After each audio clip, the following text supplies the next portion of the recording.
Good morning students. तो IR spectroscopy हमने अपनी स्टार्ट की हुई है। लास्ट वीडियो लेक्चर में हमने मॉलिक्यूलर वाइब्रेशंस के बारे में डिस्कस किया था और मैंने ये बताया था कि जो आईआर स्पेक्ट्रोस्कोपी आपकी होती है उसमें जो बैंड आता है that is due to change in vibrational energy level. ठीक है, वाइब्रेशनल एनर्जी लेवल आपके चेंज होते हैं और जिसकी वजह से हम इस आईआर जो स्पेक्ट्रोस्कोपी होती है इसको वाइब्रेशनल स्पेक्ट्रोस्कोपी भी बोलते हैं। और जो आपका बैंड आएगा उसकी पोजीशन जो है उस बैंड की आइदर हम वेवलेंथ की फॉर्म में स्टडी करते हैं that is expressed in form of micrometre. तो हमने पढ़ा था कि 2.5 से, मैं अब आपको वही रीज़न बता रही हूँ जो हम यहाँ स्टडी करेंगे। मिडल आपका आईआर रीजन जो है 2.5 माइक्रोमीटर से 15 माइक्रोमीटर, या हम स्टडी करेंगे in terms of wave number. तो हम वेव नंबर की ही बात करेंगे पूरे चैप्टर में, क्योंकि ये जो वैल्यूज़ हैं ये आपस में एक दूसरे के बहुत ज़्यादा क्लोज हो जाती हैं, तो आपको डिस्टिंग्विश करना जो है डिफ़िकल्ट हो जाता है। वेव नंबर की फॉर्म में स्टडी करेंगे। वेव नंबर आपका क्या होता है, जैसे आपने फार्मूला पढ़ा हुआ है, velocity is equal to frequency into wavelength. तो अगर आप 1/λ निकालें जो कि आपका न्यू बार होता है, तो 1/λ इधर करेंगे तो आपका ये हो जाएगा न्यू बाय सी। ठीक है, तो nu bar is equal to nu by c, frequency divided by velocity, and this nu bar is expressed in centimetre inverse में। आप इसकी वैल्यू इस पूरे चैप्टर में डिस्कस करेंगे and that varies from 4000 to 667 centimetre inverse. तो ये reason हमने स्टडी करना है 4000 टू 667 सेंटीमीटर इनवर्स।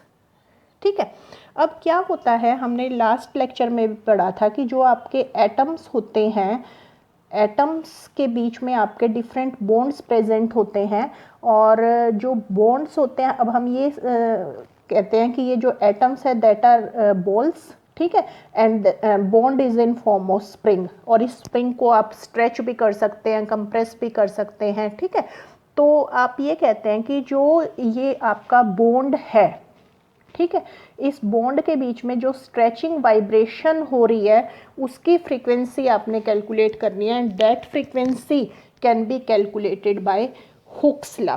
ठीक है, क्या कहता है हुक्स लॉ कि this frequency is equal to 1/2 pi root k upon mu. ठीक है, where nu is your you can say frequency and is in hertz. अब न्यू तो आपकी होगी फ्रीक्वेंसी, ठीक है, और 1/2 पाई कॉन्स्टेंट है, के कॉन्स्टेंट है। के आपका क्या होता है, k is known as force constant, और डाइंस पर सेंटीमीटर में हम सीजीएस यूनिट में लिख रहे हैं, डाइंस पर सेंटीमीटर, या अगर आप उसकी बात करें तो न्यूटन पर मीटर में होगा। तो जनरली क्योंकि हम जो फ्रीक्वेंसी है absorption band frequency, wave number जो है उसको हम इस पूरे चैप्टर में एब्जॉर्प्शन बैंड फ्रीक्वेंसी, यानी कि आपका आईआर बैंड कितनी एब्जॉर्प्शन पे आएगा, क्या उसकी वाइब्रेशनल फ्रीक्वेंसी रहेगी, ये भी हम इस तरह से इसको बोलेंगे। तो वाइब्रेशनल फ्रीक्वेंसी क्योंकि हमारी सेंटीमीटर इनवर्स में है, इसीलिए हम जो फोर्स कांस्टेंट है वो भी सीजीएस यूनिट में लेते हैं, दैट इज डाइंस पर centimetre. And what is mu, mu is known as reduced mass, and it is equal to m1 m2 by m1 plus m2, where m1 and m2 are actual masses of atoms in gram, masses of 2 atoms in gram, ये आपका ग्राम में होना चाहिए। ठीक है, क्योंकि हम सारी सीजीएस यूनिट ले रहे हैं, तो 2 एटम्स, जैसे अगर सपोज करो हम कार्बन हाइड्रोजन के बीच की स्ट्रेचिंग फ्रीक्वेंसी कैलकुलेट करना है, तो एक एटम आपका कार्बन हो गया, एक हाइड्रोजन हो गया। कार्बन कार्बन के बीच में करना है तो दोनों एटम आपके कार्बन कार्बन हो गए। ठीक है, तो ये आपका था nu equal to 1/2 pi K upon mu, ये अभी मैंने आपकी लिखी फ्रीक्वेंसी। लेकिन अभी मैंने आपको ऊपर बताया था कि हम इस पूरे चैप्टर में बात करेंगे वेव नंबर की। तो वेव नंबर मैंने बताया था आपको क्या होता है, न्यू बाय सी। तो यानी कि वेव नंबर आपका फार्मूला हो जाएगा 1/2 पाई सी, ये सी से डिवाइड हो जाएगी ये वाली वैल्यू K अपॉन म्यू। तो ये वैल्यू अब आपकी हो गई सेंटीमीटर इनवर्स में। तो यही पूरा फार्मूला हमें इस पूरे चैप्टर में यूज़ करना है to calculate vibrational frequency. Nu bar is equal to 1/2 pi c root K upon mu. ठीक है, तो आपने देखा कि जो फ्रीक्वेंसी है वो आपकी दो चीज़ों पे डिपेंड कर रही है, टू कांस्टेंट है, पाई कांस्टेंट है, एक फोर्स कांस्टेंट पे और एक म्यू पे। ठीक है, अब हम यही लेते हैं फैक्टर्स अफेक्टिंग, मैं यहाँ पर वाइब्रेशनल फ्रीक्वेंसी वेव नंबर की फॉर्म में ही कर देती हूँ क्योंकि यही हमारा बार बार कंसीडर होना है। 1/2 पाई सी K upon mu centimetre inverse, ये हमारा फार्मूला है। ठीक है, अब मैं आपको कर रही हूँ फैक्टर्स अफेक्टिंग वाइब्रेशनल फ्रीक्वेंसी, किन किन फैक्टर्स पर ये वाइब्रेशनल फ्रीक्वेंसी डिपेंड करती है। ठीक है, तो फर्स्ट देखिए, it depends upon force constant. अब फोर्स कांस्टेंट आपका क्या होता है, फोर्स कांस्टेंट जो होता है that is actually the measure of strength of the bond, कि कोई भी बॉन्ड आपका कितना ज़्यादा स्ट्रॉन्ग है, जितना ज़्यादा स्ट्रॉन्ग होता है उसका फोर्स कांस्टेंट उतना ही ज़्यादा होता है। जैसे कार्बन कार्बन ट्रिपल बॉन्ड आपका ज़्यादा स्ट्रॉन्ग होता है as compared to carbon carbon double bond, और कार्बन कार्बन डबल बॉन्ड आपका ज़्यादा स्ट्रॉन्ग होता है as compared to carbon carbon single bond. ठीक है, और अगर मैं आपको इनकी फोर्स कांस्टेंट की वैल्यूज़ भी बताऊं तो जो K होता है दैट इज 15 × 10⁵ डाइन्स पर centimetre for triple bond, 10 × 10⁵ for double bond and 5 × 10⁵ dynes पर सेंटीमीटर फॉर सिंगल बॉन्ड। तो देखिए सिंगल बॉन्ड का क्योंकि स्ट्रेंथ कम होती है इसलिए सिंगल बॉन्ड का फोर्स कांस्टेंट आपका कम होगा। ठीक है, अब आप यहाँ से ये देखिए फार्मूले से, अब आप फार्मूले से ये देख रहे हैं कि जो वाइब्रेशनल फ्रीक्वेंसी है that is directly proportional to force constant, वो फोर्स कांस्टेंट के डायरेक्टली प्रोपोर्शनल है। आप देख रहे हैं स्क्वायर ऑफ फोर्स कांस्टेंट। ठीक है, तो फोर्स कांस्टेंट जितना ज़्यादा होगा वाइब्रेशनल फ्रीक्वेंसी भी आपकी उतनी ही ज़्यादा होगी। जैसे मैं अगर आपको अभी इनका एग्जांपल बताऊं, जो कार्बन कार्बन ट्रिपल बॉन्ड है उसकी जो वाइब्रेशनल फ्रीक्वेंसी है that is around 2100 to 2600। Carbon carbon जो डबल बॉन्ड होता है वो 1620 से 1680 के अराउंड उसका बैंड आता है, और अगर आप कार्बन कार्बन सिंगल बॉन्ड की बात करें तो आपका 1800 टू 1500 के अप्रॉक्स इसका बैंड आता है। तो आप देखिए जितना फोर्स कांस्टेंट कम है उतनी वाइब्रेशनल फ्रीक्वेंसी भी कम है, फोर्स कांस्टेंट अगर ज़्यादा है तो वाइब्रेशनल फ्रीक्वेंसी भी ज़्यादा है। ठीक है, तो फर्स्ट फैक्टर है कि वाइब्रेशनल फ्रीक्वेंसी जो है that depends upon the force constant, जितना फोर्स कांस्टेंट ज़्यादा उतना आपकी वाइब्रेशनल फ्रीक्वेंसी ज़्यादा। ठीक है, second it depends upon reduced mass. आप देख रहे हैं अब रिड्यूस्ड मास के ये इन्वर्सली प्रोपोर्शनल है, देखिए 1/√μ। ठीक है, अब इन्वर्सली प्रोपोर्शनल है तो जितना आपका यू कैन से रिड्यूस्ड मास ज़्यादा होगा, हाई होगा, उतनी ही आपकी एब्जॉर्प्शन फ्रीक्वेंसी कम होगी। ठीक है, यानी जितना मास ज़्यादा उतनी वाइब्रेशनल फ्रीक्वेंसी कम, क्योंकि मास ज़्यादा मीन्स रिड्यूस्ड मास ज़्यादा। अब इसके लिए आप एग्जांपल ले सकते हैं, जैसे कि आपका सपोज करो OH बैंड आप स्टडी कर रहे हो, एल्कोहल्स में जैसे OH बैंड आपका आता है और वहाँ आपने हाइड्रोजन को रिप्लेस कर दिया बाय ड्यूटेरियम। अब OH और OD का जो फोर्स कांस्टेंट होता है that is almost same, force constant same है, लेकिन आप देख रहे हैं रिड्यूस्ड मास डिफरेंट है, हाइड्रोजन का मास 1 होता है और ड्यूटेरियम का 2 होता है, तो ऑलमोस्ट ये डबल हो गया। ठीक है, तो हाइड्रोजन का जो रिड्यूस्ड मास है you can say that is less, तो लेस है तो इसकी वाइब्रेशनल फ्रीक्वेंसी ज़्यादा होगी। इसका बैंड अप्रॉक्स आपका 3600 सेंटीमीटर इनवर्स के अराउंड आएगा एज कंपेयर टू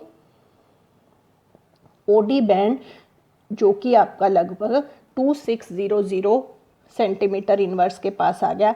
तो ये क्यों आया? क्योंकि इसका जो रिड्यूस्ड मास है that is more. Reduced mass ज़्यादा मीन्स वाइब्रेशनल फ्रीक्वेंसी कम, because both are inversely proportional to each other. दोनों आपके इन्वर्सली प्रोपोर्शनल हैं। तो इन जनरल आपका जो वाइब्रेशनल फ्रीक्वेंसी है, दो फैक्टर्स आपके डिटरमाइन करेंगे वाइब्रेशनल फ्रीक्वेंसी को। First is force constant. जितना फोर्स कांस्टेंट ज़्यादा होगा उतना ही आपका जो है वाइब्रेशनल फ्रीक्वेंसी की वैल्यू ज़्यादा होगी। और सेकंड फैक्टर है आपका रिड्यूस्ड फैक्टर। जो वाइब्रेशनल फ्रीक्वेंसी है that will be inversely proportional to reduced mass. Reduced mass के इन्वर्सली प्रोपोर्शनल है। जैसे कि आपने देखा OH अगर आप स्ट्रेचिंग वाइब्रेशन लेते हैं और OD स्ट्रेचिंग वाइब्रेशन लेते हैं तो OH स्ट्रेचिंग वाइब्रेशन जो है that will appear at around 3600 centimetre inverse as compared to OD which will appear around 2600। तो अब इसकी वैल्यू कम क्यों हो गई? क्योंकि इसका रिड्यूस्ड मास जो है दैट इज़ मोर। ठीक है, तो ये था आपका वाइब्रेशनल फ्रीक्वेंसी आपको कैसे कैलकुलेट करनी है और किन किन फैक्टर्स पर आपकी ये वाइब्रेशनल फ्रीक्वेंसी डिपेंड करती है। ठीक है, तो कई बार आपका न्यूमेरिकल आ जाता है इस पर। सिंपल कुछ भी नहीं, आपने सिर्फ के और म्यू की वैल्यूज़ फ्रीक्वेंसी की वैल्यू पुट करनी है और वेलोसिटी की वैल्यू पुट करनी है और आपकी वाइब्रेशनल फ्रीक्वेंसी आप कैलकुलेट कर सकते हैं। ठीक है, आपसे ये कह दिया कि वाइब्रेशनल फ्रीक्वेंसी कैलकुलेट करो CH बॉन्ड की, ये आपने कैलकुलेट करनी है। ठीक है, और आपको दे दिया K की वैल्यू दे दी 5 × 10⁵ डाइन्स पर सेंटीमीटर। वाइब्रेशनल फ्रीक्वेंसी कैलकुलेट करनी आपको कह दिया करो। तो nu bar is equal to 1 by, ये फार्मूला है 2 × 3.14 इंटू, अब जो C की वैल्यू आपने रखनी है 3 × 10⁻10 रखनी है। ये वैल्यू भी आपकी सेंटीमीटर पर सेकंड में होनी चाहिए। यहाँ बच्चे गलती करते हैं, 3 × 10⁸ रख देते हैं क्योंकि मीटर पर सेकंड में लेने की आदत होती है। तो ये आपने ध्यान रखना है। √K is equal to 5 × 10⁵ divided by mu. अब म्यू क्या होता है? म्यू आपका होता है m1 m2 by m1 plus m2। ठीक है, अब मैं इसको एक बार म्यू को आपको अलग कैलकुलेट कर देती हूँ। Mu is equal to m1। अब आपका कौन कौन से दो एटम है? एक कार्बन है, एक हाइड्रोजन है। तो कार्बन का मास क्या होता है? 12 एटॉमिक मास यूनिट। अब हमने पढ़ा था m1 is mass of atom in gram. तो ग्राम में आपका सिंगल एटम का मास जो है you have to divide it by Avogadro number 6.023 × 10⁻23। ठीक है, इंटू 1 का हाइड्रोजन का 1 6.023 × 10⁻23। ठीक है, और नीचे ये चीज़ आपकी हो जाएगी एडिशन में 12 divided by 6.023 × 10⁻23 plus 1 divided by 6.023 × 10⁻23। ठीक है, तो ओवरऑल देखिए आपका क्या हो जाएगा, ये 12 है, ये आपका 12 + 1 13 हो जाएगा और ये आपका 6.023 × 10⁻23 एक ऊपर गया, ये कैंसिल हो गया। ओवरऑल आपका नीचे एक बच गया 6.023 × 10⁻23।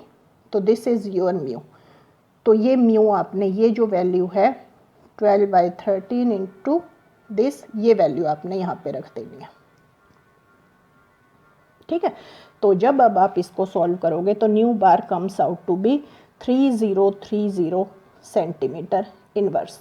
यानी कि आपका जो कार्बन हाइड्रोजन स्ट्रेचिंग बैंड है वो आपका अप्रॉक्स कितने पे आ जाएगा? 3030 सेंटीमीटर इनवर्स पे आएगा। ठीक है, तो इस तरह आप वाइब्रेशनल फ्रीक्वेंसी जो है उसको कैलकुलेट कर सकते हैं। ठीक, तो ये था आपका how you can calculate vibrational frequency and what are the factors on which vibrational frequency depends. This was all about your today's lecture. Thanks for watching the video. Thank you.